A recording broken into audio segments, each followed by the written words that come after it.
Segunda carta de Paulo aos Coríntios, capítulo 12, versículo 15, diz assim o texto: Eu, de muito boa vontade, me gastarei e me deixarei gastar pelas vossas almas, ainda que vos amando cada vez mais, seja menos amado.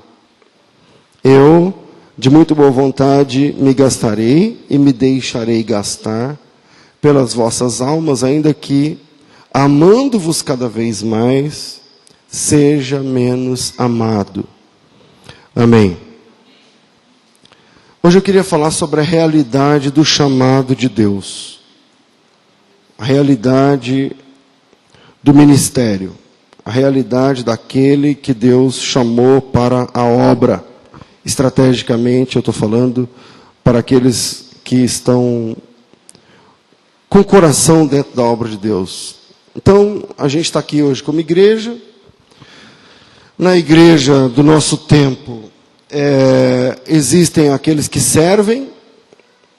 Não estou dizendo essa denominação, estou dizendo a igreja da nossa época. Existem aqueles que servem, existem aqueles que entendem que precisam ser servidos.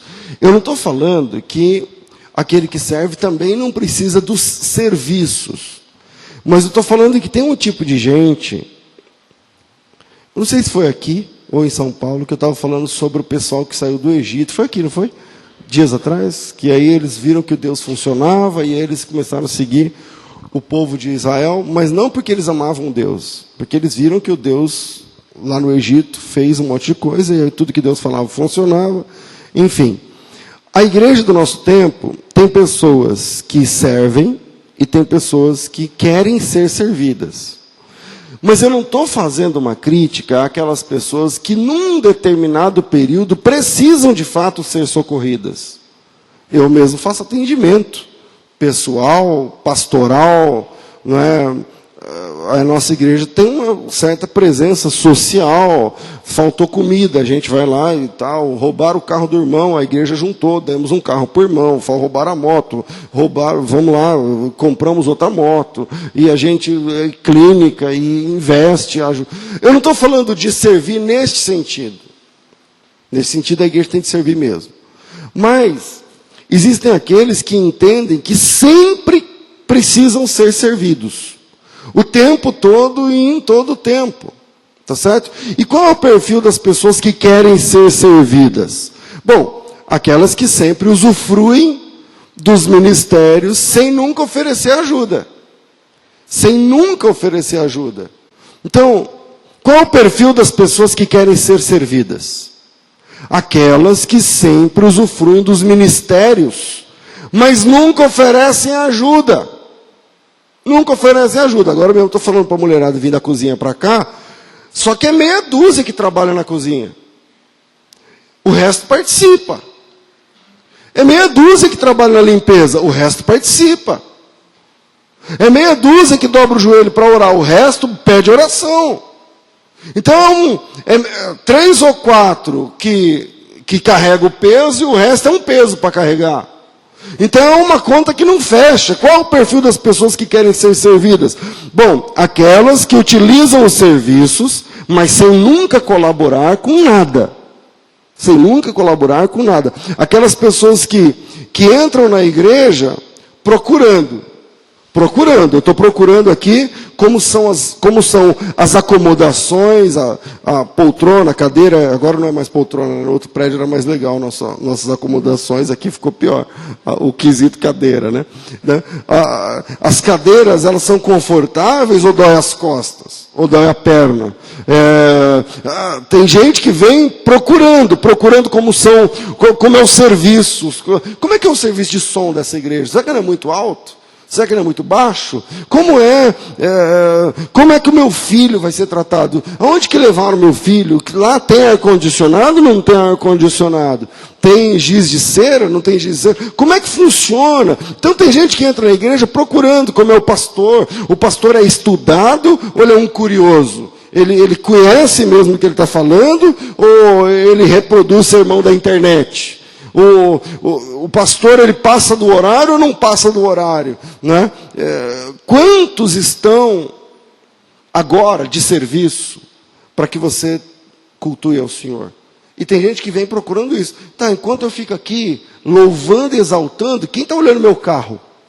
Tem quantos para olhar meu carro lá fora? Porque meu carro não tem seguro. Meu carro, mesmo que tenha seguro, minha maleta está lá dentro. Meu carro, detalhes, detalhes, detalhes, detalhes, que fazem uma igreja se tornar atrativa para a nossa geração. Tem estacionamento? É coberto? Detalhes que tornam uma igreja atrativa para uma geração de gente que não quer trabalhar, só quer usufruir do trabalho de outras pessoas. Mas eu dizia que existem dois públicos aqui: aqueles que querem ser servidos e aqueles que vieram para servir. Então hoje eu quero falar só com aqueles que foram chamados para servir. Aquele que quer trabalhar. Aquela que já está trabalhando. Porque pancada na outra turma eu já dou faz tempo, né? Então hoje eu queria falar com o pessoal que está carregando o piano. Hoje eu quero falar de eu quero compartilhar algumas verdades sobre ministério. E eu vou começar direto, senão não vai dar tempo. Primeiro, você foi chamado para o ministério. Quem foi chamado para trabalhar para Jesus de verdade? Levanta a mão. Tem uns que não, mas beleza. Se você não foi, não levanta mesmo. Se você foi chamado para trabalhar, eu vou falar 3 pontos. Primeiro, você não foi chamado para vencer um concurso de popularidade. Quem foi chamado para trabalhar no reino não foi convidado para vencer ou para concorrer num concurso de popularidade. Está na hora da gente saber isso. Está na hora da gente aprender. É difícil falar sobre essa parte, mas alguém tem de falar, então vamos lá. Esqueça tudo que você pensou a respeito de bênçãos do ministério. As bênçãos de ser chamado para trabalhar na causa de Cristo. Porque agora você vai ouvir algumas verdades. Algumas verdades. Porque eu vou falar para você. As bênçãos mesmo, é que pastor não pega fila na hora do almoço. Se está com a comunidade. Só isso aí. Porque o resto, meu filho. E às vezes não pega fila porque está trabalhando. E aí o pessoal faz o prato e leva lá no rolo onde o pastor está resolvendo. Então, agora eu queria compartilhar algumas verdades. Pensa que certa vez, Gálatas 4,16, sintoniza aí. Pensa que certa vez, Paulo se vira para uma igreja plantada na Galácia. Por ele mesmo, Paulo plantou essa igreja. E ele faz uma pergunta que mexe com a gente. Ele diz assim: por acaso agora eu virei inimigo de vocês porque eu estou falando a verdade? Quer dizer, falar a verdade gera inimizade. Porque é isso que Paulo está sentindo na pele. Está dizendo, quer dizer, agora porque eu estou falando a verdade para vocês, então eu não presto mais como pastor. Eu não presto mais como apóstolo. Eu não presto mais como pregador. Isso tem quase 2000 anos. Está no final, está na segunda metade do 1º século. Então, há quase 2000 anos, Paulo percebeu que verdade não combina com popularidade. Paulo percebeu que verdade e popularidade não combinam.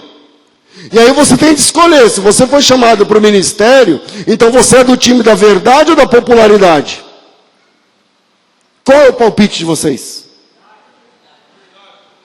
Tem uns 3 aí que entendeu. Da verdade. Você foi chamado para o time da verdade. E não para o time da popularidade. Eu reconheço que o time da popularidade é mais legal. Eu reconheço que o time da popularidade ganha melhor. Eu reconheço que o time da popularidade ganha presente. Ganha reconhecimento.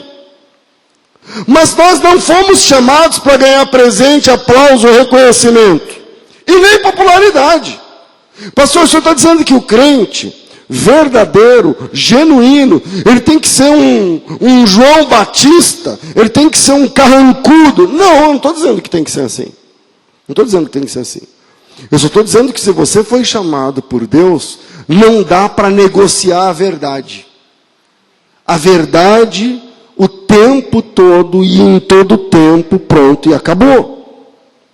Por isso que o primeiro ponto é, você quando foi chamado, você não foi chamado para um concurso de popularidade. Jesus, veja na história de Jesus. Jesus foi expulso de Belém logo que ele nasceu. Lembram disso? O pessoal vinha matar, tal, as crianças, tal. Jesus foi expulso de Belém, da Judéia, assim que ele nasceu. Mas ele cresceu. Aí ele foi expulso de Nazaré, que é a cidade onde ele viveu. Jesus foi expulso de Nazaré, não apenas expulso, ele foi levado num monte mais alto e queriam jogá-lo de lá de cima. Ele foi expulso de Nazaré, ele foi expulso de Belém, foi expulso da sinagoga quando pregou. De Belém, só porque nasceu. De Nazaré, só porque viveu lá. Foi expulso. Mas e da sinagoga? Só porque pregou. Ele foi expulso do templo só porque ele abriu a boca uma vez. Ele foi expulso de Samaria durante uma viagem. Ele nem chegou em Samaria e o pessoal falou, não, aqui você não entra. Ele foi expulso de Gadara quando ele restaurou aquele moço, o gadareno. Os donos dos porcos chegaram nele e disseram assim, oh, não dá, você não é bem-vindo aqui. Agora me diga uma coisa, eu estou dando uma lista pequena, a gente podia ficar falando disso a noite toda. Dos lugares e situações onde Jesus não é bem-vindo na Bíblia. Porque Jesus não é bem-vindo para muita gente na Bíblia. E é isso que eu estou tentando documentar aqui. Agora me diga uma coisa. Uma pessoa que não é expulsa de lugar nenhum, por causa da fé, ele é um bom aluno de Cristo? Pastor, o senhor está dizendo que eu tenho que ser posto para fora? Esse posto para fora, esse expulso, talvez a minha palavra está soando forte demais, talvez o seja. Mas quando eu digo isso, eu estou querendo dizer assim, a pessoa que não perde uma amizade, ela não perde um fornecedor lá na empresa, por causa da fé, ele nunca perdeu nada, porque hoje em dia, a fé que está sendo pregada é uma fé que só agrega, que você tem que ajuntar, que você tem que conquistar, e você tem que tal. Mas Jesus, lá em Mateus 10, ele diz assim, então, tem muita gente que pensa que eu vim trazer paz, mas eu vim trazer espada. Divisão entre o pai e o filho. O pai e o filho. Dorme com esse barulho. Divisão entre o pai e o filho. Entre a nora e a sogra. Nora e sogra parece que já é mais fácil, né? Tem um rolo. Mas me diga uma coisa, depois dessa lista. Uma pessoa que nunca foi expulso de lugar nenhum. Uma pessoa que nunca viu alguém limpando a garganta. Você, crente. Não. Nunca.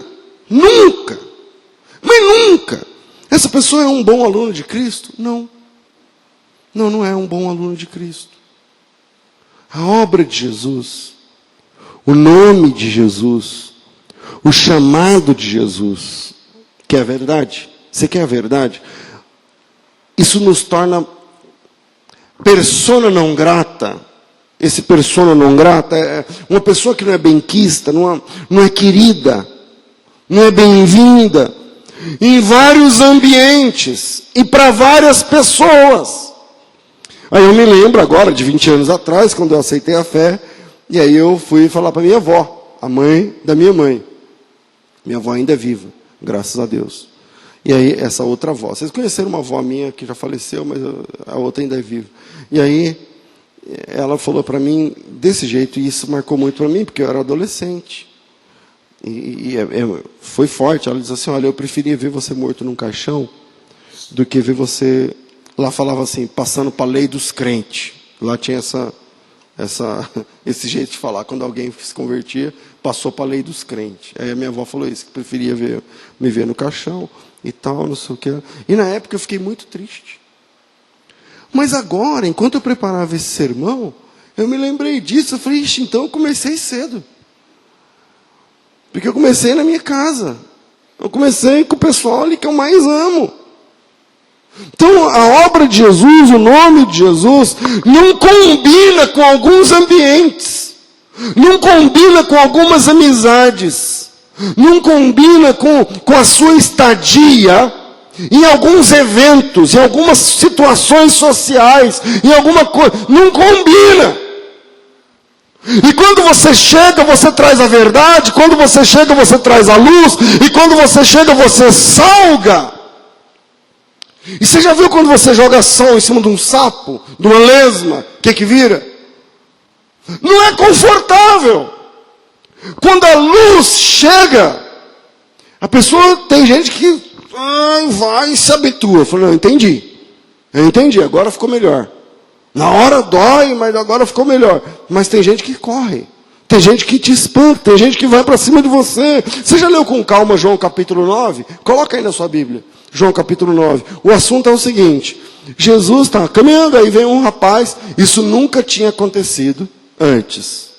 Tá? Na minha opinião, na minha cabeça aqui, na Bíblia também nunca aconteceu depois. Que é uma cura fabulosa. Que é a cura de um homem cego, mas que nasceu assim. Não é que ele ficou cego, tal, dá para reverter, mas é um cego de nascença. Tá certo? E aí, o texto é João capítulo 9, deixa eu ver se não está aqui no ponto, mas eu coloco aqui rápido.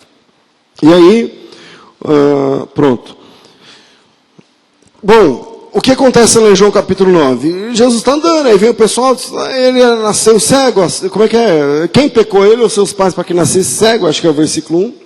Talvez o versículo 2, Jesus, ninguém pecou, ele veio assim para que nele se manifestem as obras de Deus, tal. E aí Jesus dá uma ordem para ele, vai ao tanque de Siloé. Jesus cuspiu no chão, fez o lodo, colocou no olho do cego e disse-lhe, vai ao tanque de Siloé e lava-te. E aí o rapaz foi, lavou e voltou, funcionou, voltou enxergando. E aí começa a situação de rejeição. Aí começa a situação de embate. Primeiro o problema é com os vizinhos. Versículo 8 ou versículo 9, versículo 7 ou 8, né? Versículo 8. Então os vizinhos, e aqueles que antes o tinham visto cego, viram ele agora enxergando. Não é este que estava sentado e mendigava? Aí ele começou a dar o testemunho. Sou eu mesmo, não é? Alguns diziam, não é ele, parece com ele. Outros diziam, não, é ele. Não é. E ele dizia, não, sou eu, tal. Aí os vizinhos chegam nele e falam, peraí, como assim do nada você enxerga? Não pode. Não pode. Então, explica pra gente esse negócio. Aí ele disse, não, um homem chamado Jesus, ele chegou e ele cuspiu no chão, fez uma lama, né, um negócio, colocou no meu olho, me mandou ir no tanque de Siloé, eu fui, lavei e funcionou, estou enxergando. Você vê que maravilha, glória a Deus e tal. Aí os vizinhos olharam e falaram, não, mas não é assim. Não é assim. Vamos conversar com os fariseus. O pessoal que conhece desse negócio. Aí o versículo 13, levaram aos fariseus o que dantes era cego. É o 13, não é? Então a conversa vai para os vizinhos, depois sobe para os fariseus. Aí chega os fariseus, o cara todo alegre, querendo abraçar. Ele está enxergando pela primeira vez as cores, meu Deus do céu. Ele está vendo cores. Ele está vendo como é o rosto das pessoas. Ele nunca viu. Mas ninguém está aí para isso. Ninguém está nem aí para isso aí. Aí versículo 13, levaram para os fariseus. Ora, era sábado. Para ajudar, era sábado, o dia que os judeus não gostam de fazer nada no sábado. Tal. Parece que Jesus gostava de trabalhar no sábado. De curar no sábado. Versículo 15. Portanto, os fariseus também lhe disseram. Também lhe perguntaram como ele viu. E o homem respondeu. Ele já encurtou a conversa, né? Ele aplicou lodo nos meus olhos, lavei e me vejo.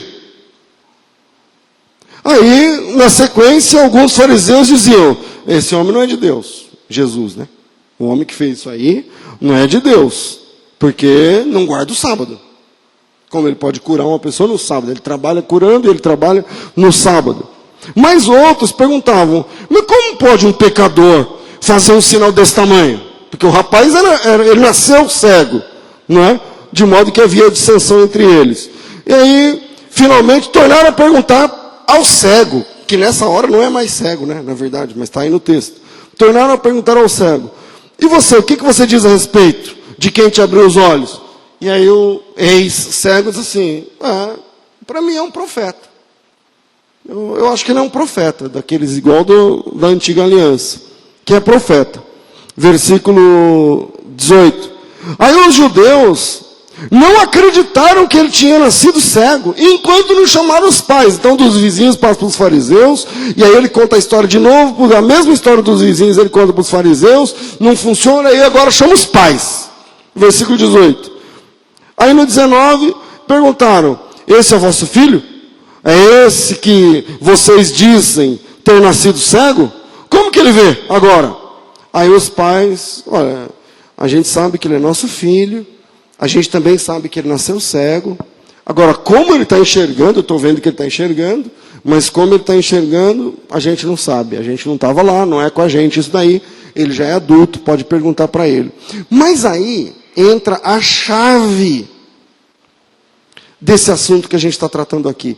A chave desse jogo de empurra. Porque não está um jogo de empurra? Aí vem a chave para a gente entender. E a chave é no versículo 22. Porque no versículo 22, diz assim, os seus pais disseram isso. O que os pais disseram? A gente não sabe como é que ele está enxergando. Porque eles temiam os judeus. Porque os judeus já tinham resolvido que quem dissesse ser Jesus o Cristo, seria expulso da sinagoga. É o nosso assunto aqui. Expulsar. Se alguém falar que Jesus é o Cristo, ia ser expulso. E alguém queria ser expulso? Não.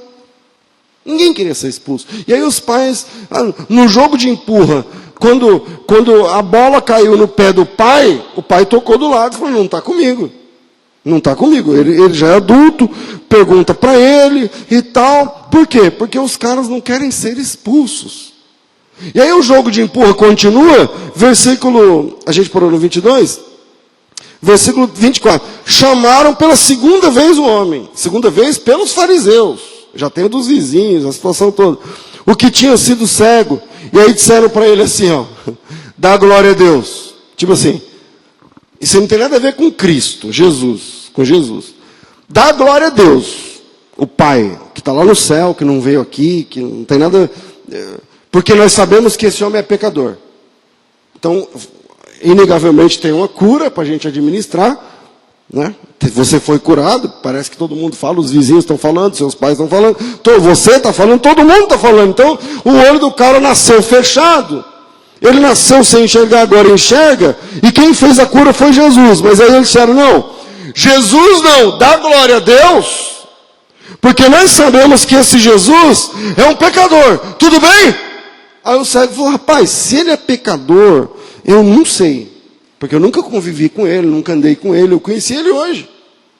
Se ele peca, eu não sei, eu sei de uma coisa, eu era cego, esse cara apareceu, e por causa dele agora eu vejo. Eu sei, é o versículo 25. Se ele é pecador, eu não sei, uma coisa eu sei, que eu era cego, e agora eu vejo. E aí perguntaram, mas então como então ele abriu seus olhos? O cego já nervoso, o ex-cego já nervoso, mas eu já expliquei para vocês, vocês querem que eu repita novamente? Cadê esse versículo aí? 27. Vocês querem ouvir de novo? Porventura vocês também querem virar discípulos?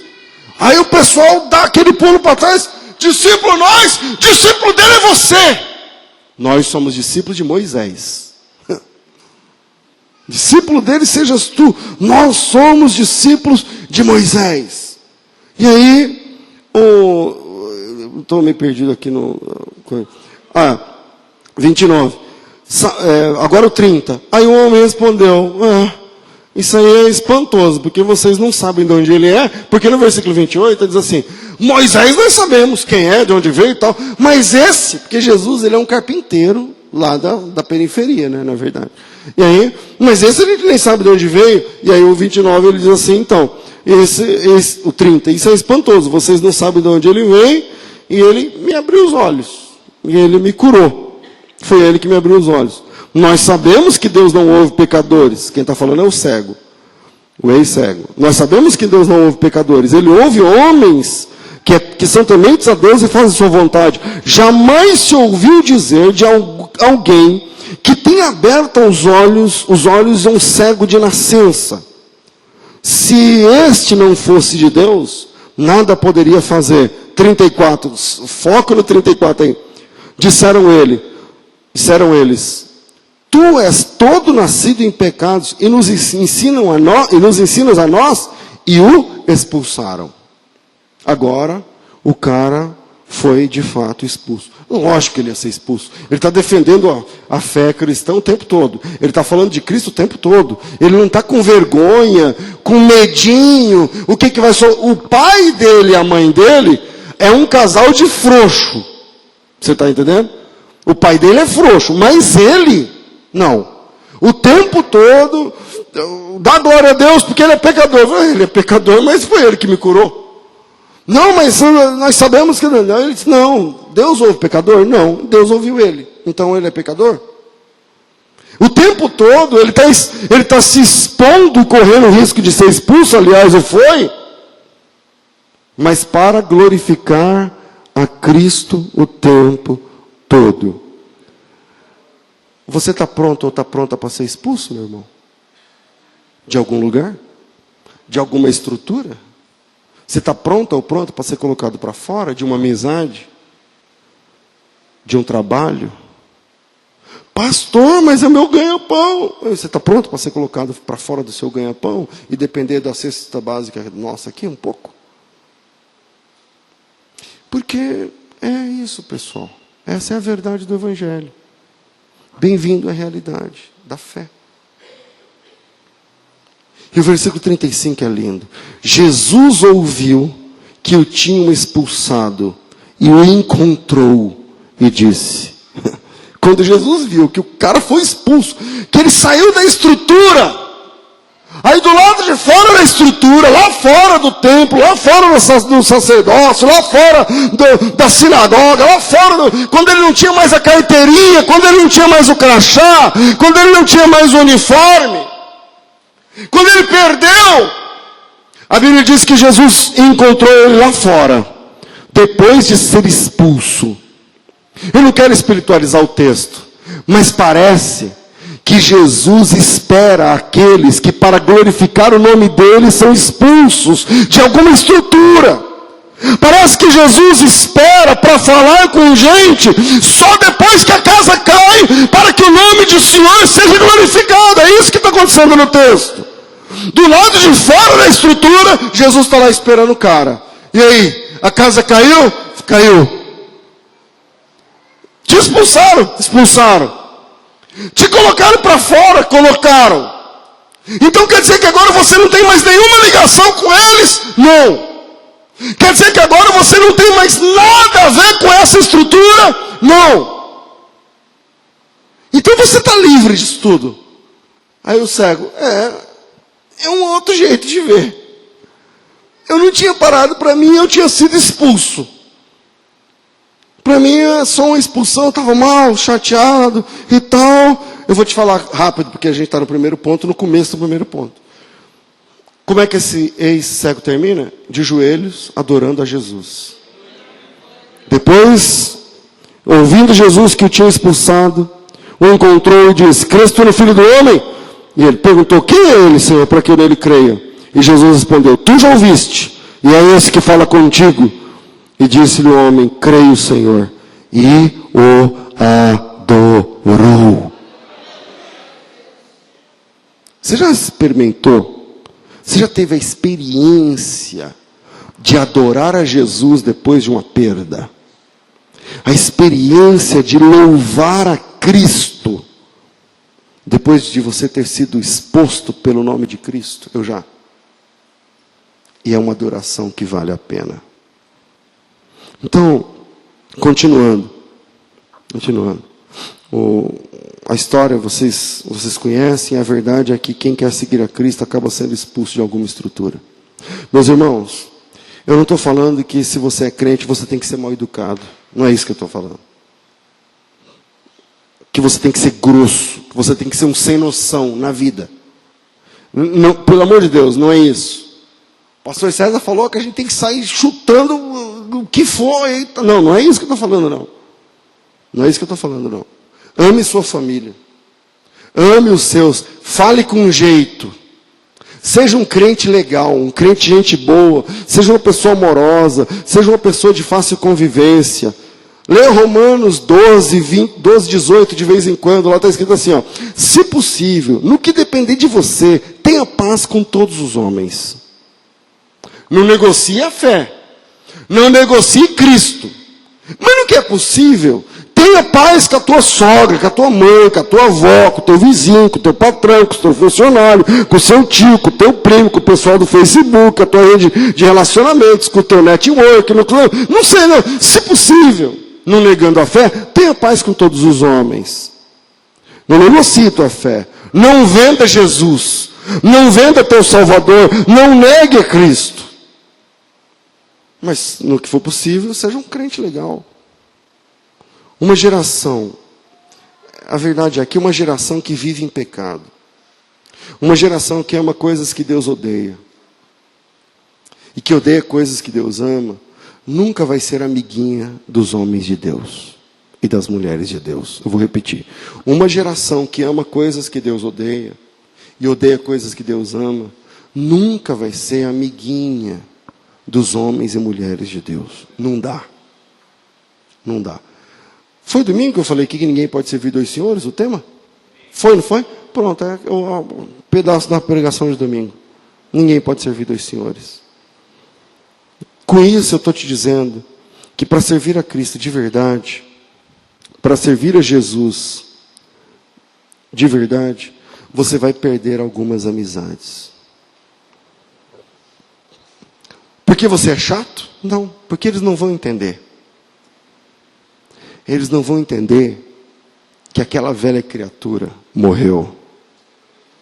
Eles não vão entender que você é uma nova criatura em Cristo.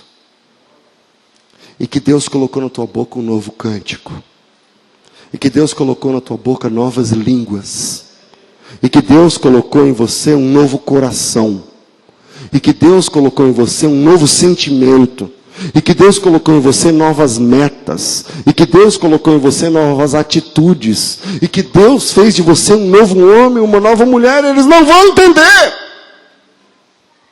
E chega uma hora que enjoa a gente. Porque é a mesma conversinha da época. Eu não sou mais dessa estrutura. Eu não gosto mais disso. Eu não ando mais atrás disso. Eu não bebo mais. Eu não fumo mais. Eu não roubo mais. Eu não minto mais. Eu não xingo mais. Eu morri e nasci de novo para a glória de Deus.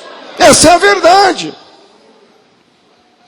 Por isso eu disse que quando Deus te chamou, Ele não te escreveu num concurso de popularidade. Se você está achando que ser crente é vencer um concurso de popularidade, não funciona. Porque o crente fica chato, cara, depois. Para quem é do mundo, a gente é chato demais. Não dá, a gente está desplugado daquilo. E se essa verdade te preocupa, não reavalie se é isso mesmo que você quer. Não, se essa verdade te preocupa, então para um pouco e pensa e fala assim, peraí, então que lado que eu estou nesse jogo aí? Que lado que eu estou? Porque eu sou crente, mas ninguém me expulsa de lugar nenhum. Eu sou crente, mas por que será que ninguém te põe para fora de nada? Será que você não está sendo condescendente? Ah, pastor, eu entendi. Não, eu entendi o sentido do que o senhor está falando. Mas assim, eu não concordo, porque tem uma música que fala que a gente vai ser aplaudido no final. Tem um louvor. O que eu vou falar para você, meu filho? Se você está esperando reconhecimento, se você está esperando aplausos, se você está esperando palco, se você está esperando hosanas nas alturas, A forma mais curta para você é sair do ministério. Deixa. Abandona, fala para Cristo. Fala para Jesus. O Senhor não é comigo, isso aí. Meu negócio é aplausos, meu negócio é tapinha nas costas, meu negócio é meu nome, meu negócio é reconhecimento. Aí eu vou até te dar uma dica, vai para o teatro. Faz teatro, faz stand-up, faz uma peça. Porque geralmente o pessoal costuma aplaudir depois. Então se é isso que você quer, larga do ministério e vai para o teatro. Para dança, vai cantar no barzinho, no boteco, no violãozinho lá, você pega mais um cara lá, coloca umas camisas xadrez. Vai lá para cantar em porta de boteco, vai, não sei. Você fazia isso, né, André? Você cantava. Mas é o contrário. Ele veio de lá e o Senhor resgatou e hoje ele louva o nome do Senhor. Então quem espera aplauso e reconhecimento, que saia do ministério, tenta o teatro. Porque lá o pessoal aplaude depois do número. Mas no ministério, você foi chamado para falar a verdade. Sempre a verdade. O apóstolo Paulo, em 4,16 de Gálatas, porventura eu virei inimigo de vocês só porque eu falei a verdade? Segundo ponto. Trabalhe sem esperar nada em troca. Trabalhe sem esperar nada em troca. Bom. O que mais, pastor, que eu não fui chamado para ser ou para fazer? Bom, você não foi chamado para ser recompensado justamente na vida. Vou repetir. Você não foi chamado para ser recompensado justamente, com justiça, em vida. E é duro entender isso. É duro. Porque, pastor, o senhor está dizendo que a gente vai ser injustiçado? Porque se eu não vou receber justamente, com justiça, quer dizer que eu vou ser injustiçado? É. O ministério é isso, bem-vindo. A gente se doa e a pessoa não reconhece. A gente abraça, a gente beija, a gente paga, a gente vai, a gente dobra o joelho, a gente aconselha e a pessoa não reconhece. Você não foi chamado para ser recompensado com justiça em vida. Essa é a verdade. Para isso, eu quero ler 2 textos. Um é o texto áureo que a gente leu, que é o texto base dessa palavra, que é o... Eu coloquei primeiro de novo aqui. Segunda carta de Paulo aos Coríntios, capítulo 12, versículo 15. Palavras do apóstolo Paulo diz assim: eu me gastarei e me deixarei gastar de muito boa vontade, pelas vossas almas, ainda que amando vocês cada vez mais, seja menos amado. Você entendeu? Se você quer saber, quem está chegando agora especialmente, você quer saber o que é você investir, eu não vou falar perder, porque nem sempre a gente perde, às vezes funciona. Então não vou falar perder. O que é você investir? Uma noite, uma madrugada, um jantar na sua casa, ou na casa de outra pessoa, num restaurante, uma viagem de fim de semana, para tentar ajudar um casal, para tentar ajudar uma pessoa, para tentar ajudar um rapaz, para tentar ajudar uma mulher, ou tentar ajudar um filho, para tentar e tal. E aí, no mês que vem, essa mesma pessoa inventa uma com o teu nome. Coloca o teu nome para rodar no meio da igreja, outra coisa, tá, não, porque esse pastor aí, não, porque não. Se você não sabe o que é isso, se prepara. Você quer meu ministério? Porque é isso que você vai levar. É isso que vai acontecer. Eles não reconhecem. Então, segundo ponto, trabalhe sem esperar nada em troca, que fica mais barato. Não espere nada. O segundo texto que eu disse que ia ler 2, segunda carta de Paulo a Timóteo, capítulo 4, versículos 6 e 7. 6, 7, 8 talvez. O apóstolo Paulo diz assim, porque, deixa eu lembrar esse texto, eu pego porque, quanto a mim, eu já estou sendo oferecido por aspersão de sacrifício. É esse texto? Ou derramado por libação, é uma outra linguagem. O tempo da minha partida está próximo. Combati o bom combate, acabei a carreira e guardei a fé. E desde agora, Paulo está vivo falando isso, e desde agora, a minha coroa já está preparada, a coroa da justiça está preparada, a qual o Senhor justo juiz, o Senhor justo juiz, me dará naquele dia, e não somente a mim, mas a todos quantos amarem a sua vinda. Com isso, o que eu quero falar com você? Nós não fomos chamados para sermos recompensados com justiça nessa vida. Mas a tua coroa, mas o teu galardão está esperando por você na eternidade. Isso não vai ficar assim, não. Eu estou falando com você que já lidou com fofoca. Que injustamente o teu nome entrou na roda. E você não é nada daquilo que estão falando. Nada daquilo. Que injustamente já levou. E eu já passei, irmão, se eu começar a falar aqui, não acaba o culto. Não acaba o culto.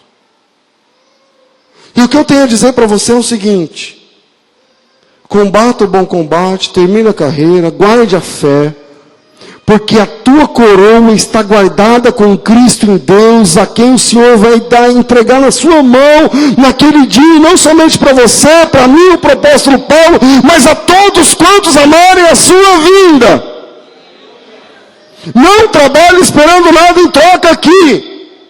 A esperança de Paulo não vinha de estruturas humanas, de pastores e ministérios. Você entendeu como é que é possível caminhar? Apocalipse capítulo 22, eu acho que é o capítulo, 22, ou é o 16, ou é o 12. Apocalipse 26, 12. Não, 22, 12. Palavras de Jesus: eis que cedo venho, e o meu galardão está comigo. Eu vou repetir, palavras de Jesus. Quem tem a Bíblia escrita em nome de as coisas que Jesus fala em vermelho, essa está em vermelho lá no Apocalipse. Eis que cedo venho, e o meu galardão está comigo, para dar a cada um segundo as suas obras. Vamos admirar esse texto um minuto. Olha esse texto de novo. Jesus está dizendo o seguinte: eis que cedo venho, e o meu galardão, o galardão de quem? Dele, Jesus. E o meu galardão, a palavra galardão é recompensa, está comigo. Está comigo esse negócio. Recompensar cada crente, palavra de Jesus, está comigo esse negócio. Galardoar cada homem, cada mulher, de cada cidade, de cada país, de cada língua, de cada povo, de cada nação, de todos os tempos, palavra de Jesus, está comigo isso aí. E eu vou entregar a cada um. Você viu? Deu para você perceber a beleza desse texto? O meu galardão está comigo, e eu vou dar a cada um. Pensa numa fila indiana. Todos os crentes, de todos os povos, de todas as tribos, de todas as línguas, de todas as nações, de todos os tempos, numa fila única, diante do trono do Cordeiro, para ser tratado pessoalmente, no nível pessoal, pelo Cordeiro, pelo dono da igreja. A maior fila de todos os tempos não é a fila do INSS. A maior fila de todos os tempos será a fila que se formará em frente ao trono de Cristo, porque Ele não abre mão de galardoar, de recompensar, de falar, de tratar um a um. Senhor, por que não distribui isso entre a Trindade? Já aumenta, já diminui a fila 1/3. O galardão está comigo. Palavra de Jesus. O galardão é comigo.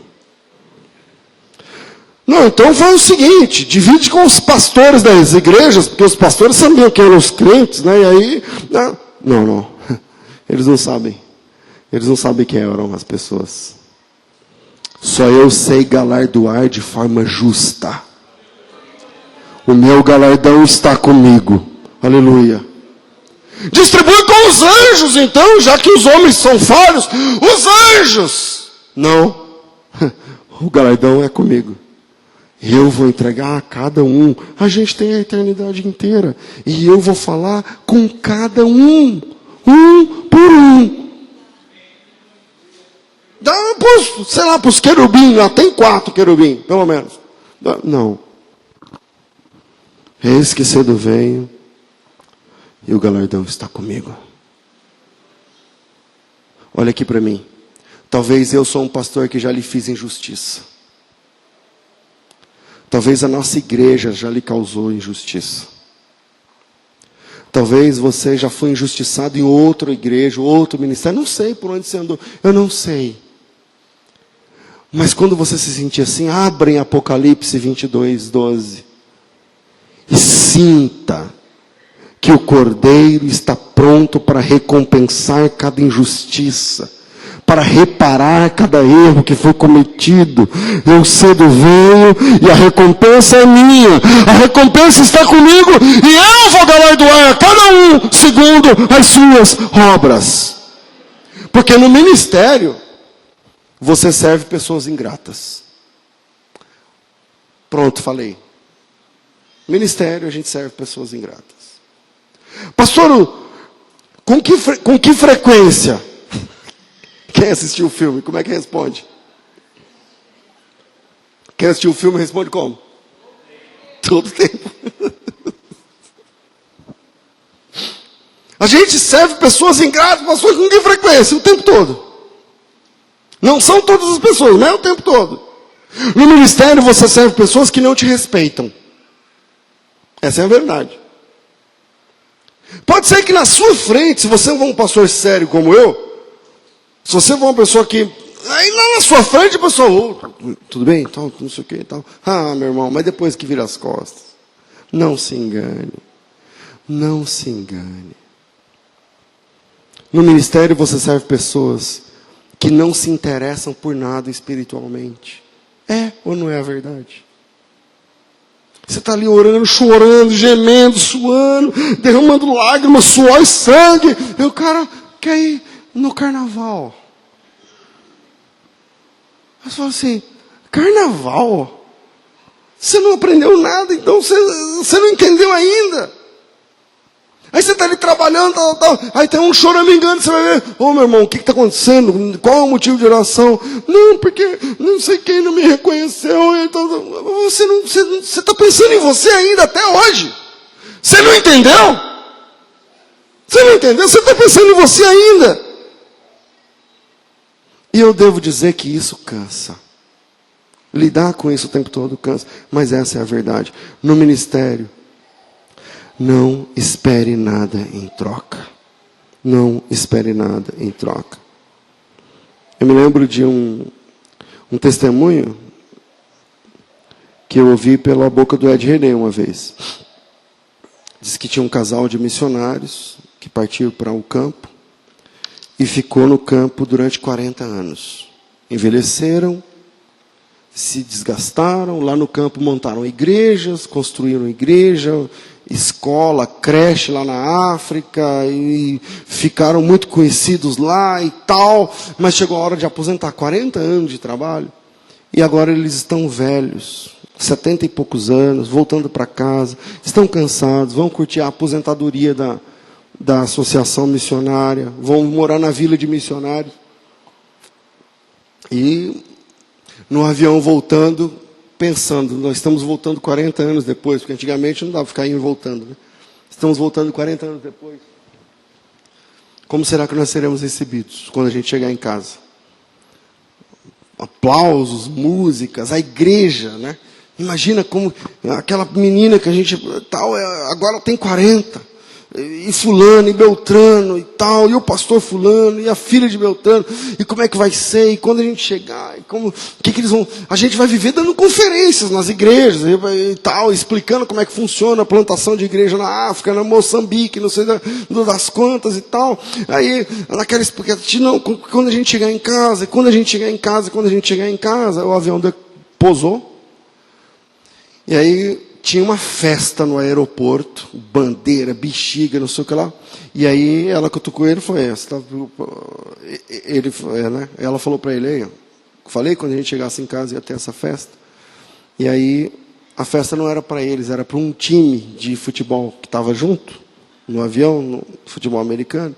E aí o pessoal estava recebendo o time, que eles nem sabiam que existia esse time e tal. E aí chegou lá e tirando foto, tal. Aí a missionária ficou triste. Ela disse assim, eu achei que quando a gente chegasse em casa ia ser diferente. E aí o marido olhou para ela e disse para ela assim, é que a gente ainda não chegou em casa. Não espere nada em troca aqui. Um dia você vai estar diante do dono da igreja.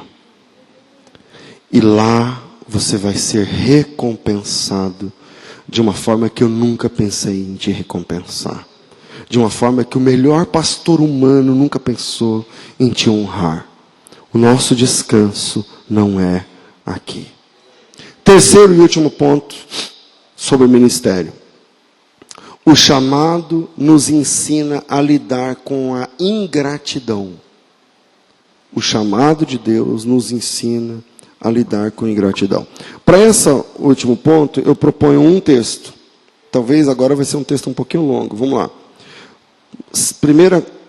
Primeiro livro de Samuel, capítulo 23. É uma história interessante. O texto diz o seguinte. Foi anunciado a Davi. Presta bem atenção, porque a gente está sem tempo. Eu vou até fechar o sermão aqui. Foi anunciado a Davi. Olha, os filisteus pelejam contra Keila e saqueiam as eiras. Consultou Davi o Senhor, vem comigo, dizendo, Senhor, irei e ferirei esses filisteus? Respondeu o Senhor, vai e ferirás os filisteus e livrarás Keila. Keila é um lugar de Israel. Mas era na fronteira já com os filisteus, e os filisteus estavam saqueando Keila. Porém, os homens de Davi disseram, tememos aqui em Judá, quanto mais indo em Keila, contra os exércitos dos filisteus. Tipo, aqui em Judá a coisa está feia, imagina lá, que está mais perto dos caras do que nós. Então Davi tornou a consultar o Senhor, sabe aquele... Tira dúvida? Deus tinha falado para o Davi, vai. Aí o Davi, o pessoal, os soldados de Davi disseram, então, mas é que lá em Keila, né, o negócio é diferente e tal. O Davi tornou a consultar o Senhor, e o Senhor lhe respondeu, levanta-te, desce a Keila, porque eu te dou os filisteus nas tuas mãos. Assim Davi partiu com os seus homens a Keila, pelejou contra os filisteus, levou o gado, fez grande matança entre eles, livrou os moradores de Keila. Livrou quem? Eu não entendi. Esse pessoal não tinha que ser grato a Davi? Sim ou não? Beleza, segue o texto. Quando Abiatar, filho de Aimeleque, fugiu para Davi a Keila, desceu com a estola sacerdotal na mão. Foi anunciado a Saul que Davi tinha chegado em Keila. O Saul é o cara que está perseguindo Davi. E disse Saul, Deus entregou Davi nas minhas mãos, porque ele está encerrado, entrou numa cidade de portas e ferrolhos. Isso é a cabeça de Saul. Aí, então Saul convocou todo o povo à peleja, para que descessem a Keila e cercassem Davi e os seus homens. Sabendo Davi que Saul maquinava este mal contra ele, disse a Abiatar, o sacerdote, traga aqui a estola sacerdotal. E disse Davi, ó Senhor, Davi está onde? Lá em Keila, que ele tinha livrado dos filisteus. E aí o Saul, Davi está em Keila, é Deus que está me entregando Davi na minha mão para matar ele. Estou indo para Keila. E o Davi fica sabendo e ele vai orar. Senhor, Deus de Israel, teu servo ouviu que Saul procura vir aqui em Keila, a fim de destruir a cidade por minha causa. Me entregarão os homens de Keila nas mãos dele? Quer dizer, o pessoal daqui vai me entregar para Saul. Me entregarão os homens de Keila nas mãos dele? Descerá Saul, como teu servo tem ouvido? Ah, Senhor Deus de Israel, faz saber o teu servo. Respondeu o Senhor, descerá. Então disse mais o Senhor, mas me entregarão os homens de Keila nas mãos de Saul? Respondeu o Senhor, entregarão. Vocês entenderam ou não? O Davi, ele estava corrido de Saul. Ele nem era mais do exército, porque ele está fugido. Aí lá na fuga, lá pelas tantas, ele escuta falar que uma cidade judaica, uma cidade israelita, está sendo atacada. Aí, aquele negócio de soldado, né, de obreiro, e tal. Ele falou, rapaz, está sendo atacado, o que a gente faz? E agora? Falou, Davi, sossega, você não é nada mais. Isso agora é com o exército. Mas eu era o capitão do exército. Você era, mas não é mais. Aí o Davi vai orar. Senhor, e aí? Eu vou lá em Keila e livro aquele pessoal? Aí Deus disse assim, vai. Vai e livra. Eu vou dar eles nas suas mãos. Aí o Davi chama aqueles valentes que ele anda, uma gangue lá que o Davi tem, e fala assim, e aí? Vamos lá em Keila, descer o braço naquele pessoal e livrar a cidade? Aí os caras falam, Davi, a gente tem medo aqui em Judá. Quanto mais lá em Keila, você não tem mais arma, você não é mais o cara, você é foragido da justiça. Aí o Davi disse, eu sei, mas eu orei, Deus falou para mim que se a gente for, ora de novo. Ora de novo, porque esse negócio aí é um encrenca. Aí o Davi dobra o joelho e falou, Senhor, e aí, eu vou em Keila ou não vou em Keila? Aí Deus falou assim, vai porque eu vou entregar todo mundo na tua mão. Vai funcionar. Aí o Davi chega, entrega, festa, churrasco, todo mundo está livre. Keila, é só gratidão a Davi e tal, os balõezinhos subindo de coração tal. Aí chega o Saul e fica sabendo que o Davi está lá em Keila. Aí o Saul pensa assim, o Davi está lá em Keila, então é Deus que me entregou ele na minha mão. Eu vou para lá e vou atacar, e quem não entregar ele, eu vou destruir a cidade. Aí o Davi dobra o joelho e fala assim, é o seguinte, agora quem está vindo aí é o Saul, querendo me matar. Estão falando que o Saul vai descer aqui em Keila. É longe. Senhor, o Saul vai vir mesmo aqui em Keila. Ele vai descer até aqui em Keila? Aí Deus disse assim, vai. Para me pegar? Para te pegar. Certo. E o pessoal aqui de Keila, vai me entregar? Aí Deus disse assim, vai. Eles vão te entregar. Eles falam assim, peraí pastor, mas não tem alguma coisa errada? Depois de tudo que Davi fez por aquela cidade, não era hora de alguém retribuir? E quem é que disse que o ministério tem a ver com justiça humana? Não tem. Não tem. Então, se você está pronto ou pronta para seguir levando a sua cruz, se você está pronto ou pronta para glorificar a Cristo, não espere nada dos homens. Não espere nada dos homens. Esse é o segredo do ministério bem-sucedido. Não espere nada dos homens. E quando alguém te honrar por alguma coisa, transfira essa honra para Deus, porque você não merece. Porque você não é digno. Você não é digno. Não é. Eu não sei se só eu tenho essa impressão, mas eu acho que isso é geral. A gente não é digno de honra nenhuma. A gente não é... Como assim? A dignidade é do Senhor. Ele é digno. Ele é santo. Ele é todo-poderoso. Ele é justo. Ele é perfeito. A dignidade pertence a Ele. Só a Ele. Que Deus abençoe vocês que foram chamados para o ministério. E que essa palavra cutuque, mexa, dê frutos. E que você, diante disso, abrace o ministério com amor, com carinho. Porque você foi chamado para dar frutos. Que Deus abençoe você em nome de Jesus.